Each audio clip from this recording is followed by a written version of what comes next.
అనుబంధం ఉంటుంది. ఒక సామరస్యత భావం ఉపయోగించుకోవడానికి శక్తి పడుతుంది.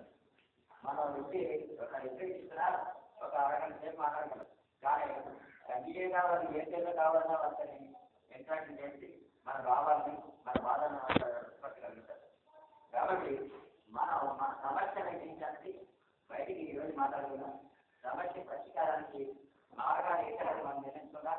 దాన్ని బట్టి ఒక ప్లాన్ తయారు చేస్తున్నాం. ఏ పద్ధతి ప్రకారం వస్తే మన దానికి అవకాశాలు దిగుపడతాయన్నది చూద్దాం.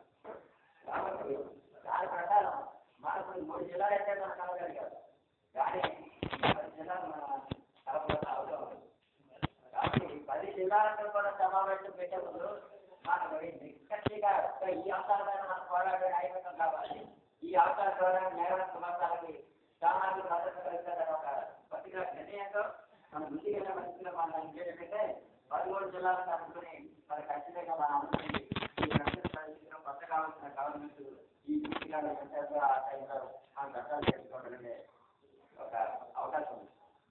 ఆనందంటే హిమాచల్ ప్రదేశ్ లో హైకోర్టు న్యాయమూర్తులు దగ్గర న్యాయవాది గుమ్మస్తారు.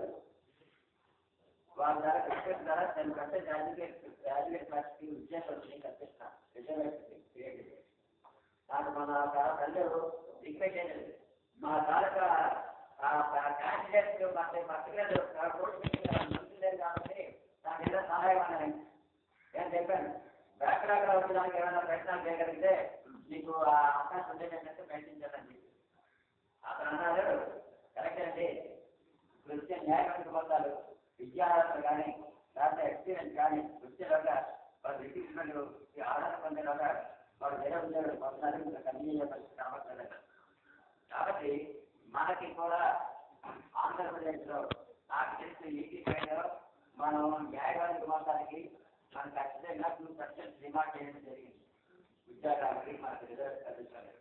మళ్ళీ కొత్తగా ఉద్యోగాల గురించి ఈ ఆంధ్రప్రదేశ్ వేగ విధించాలని ఒక సాధించడం కోసం అతను మన సెంటర్ మళ్ళీ మనం ఒక చేసుకుని చేసిన ఆధారాలు తీసుకొచ్చి దాని ద్వారా మనం సాధించుకోవాల్సిన అవసరం మనం చర్చించి నిర్ణయం తీసుకుని 10 జిల్లాలుగా కలిసి మనం సమావేశం పెట్టి 10 జిల్లాల నుంచి కూడా ఉమ్మడి విషయాలుగా పరిస్థితులు మనం వేదికని కన్నీ వేసి దాన్ని ఆ ఉద్యోగాన్ని మార్చి దాని వల్ల మనం సాధించుకోవాలని ప్రయత్నిస్తే మనకు ఖచ్చితంగా అన్ని విషయాల్లోని మనం ఒక ముందడుగు వేయడానికి